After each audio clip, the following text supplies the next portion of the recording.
Shalom Ubracha, nous poursuivons avec la deuxième Mishnah du deuxième Pérek, une toute petite Mishnah.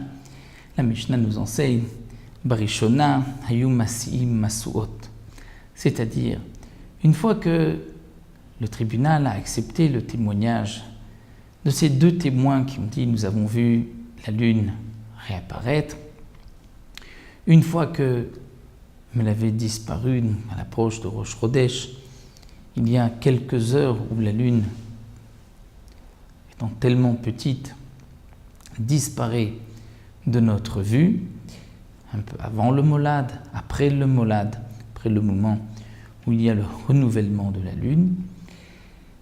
Et lorsqu'on voit réapparaître cette lune, on va témoigner au Bédine. Le Bédine accepte le témoignage, nous verrons comment les témoins vont être acceptés, exactement quelles sont les questions qu'on leur posera. Mais une fois qu'on a fixé que Rosh Chodesh c'est aujourd'hui, il fallait ensuite, comme nous l'avons vu, le proclamer, le faire savoir à ceux qui habitaient même loin de Yerushalayim. Le Bédine avait l'habitude, comme la Gemara l'explique, de ne lever des torches. Ils allumaient des torches d'une montagne à une autre pour ainsi faire proclamer au loin que c'est aujourd'hui Rosh Chodesh.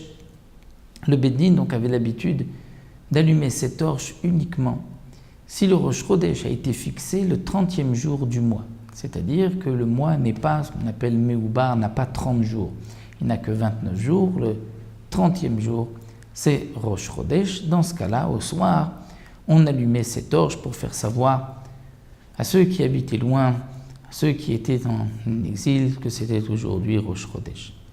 Lorsque, le soir du 30e jour du mois précédent, on ne voyait pas les torches allumées, on savait donc que le Bédine n'avait pas fixé le Rosh Chodesh ce jour-là, mais que c'était pour le lendemain, pour le 31e jour, et donc le mois précédent avait 30 jours.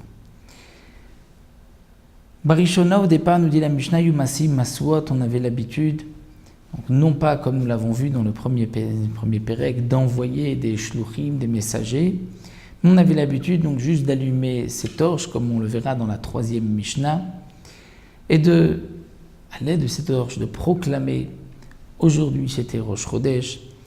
Mais les Chachamim ont par la suite dû arrêter. Pourquoi? Mishikelkelu Akutim.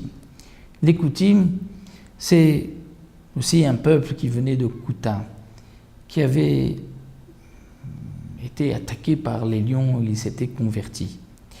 Les Koutim, d'après certains, n'ont pas fait une véritable conversion, d'après d'autres, ils étaient Gérémet, ils se sont convertis sincèrement, mais par la suite, ils pratiquaient encore la Avodah Zara et les Koutim n'acceptaient pas toutes les lois des Chachamim et l'explication de la Torah donnée par les Chachamim. Et donc les Koutim avaient l'habitude eux aussi d'allumer des torches le 30e jour du mois, même si le Bédine n'avait pas fixé Rosh Chodesh, ils allumaient le 30e jour du mois des torches pour ainsi tromper les gens qui habitaient loin en leur faisant croire que Rosh Chodesh était le 30e jour alors qu'en vérité le Bédine n'avait pas fixé le jour même Rosh Chodesh.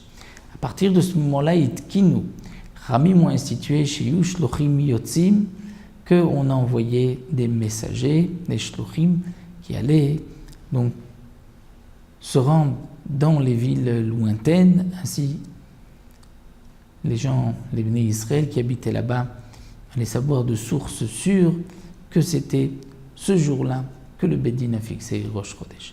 Nous verrons dans la Mishnah Gimel et dans la Mishnah Dalet comment on procédait pour allumer ces torches et de quel endroit à quel endroit, comment on pouvait donc avertir ceux qui habitaient loin. Ça nous le verrons dans les Mishnayot qui suivront.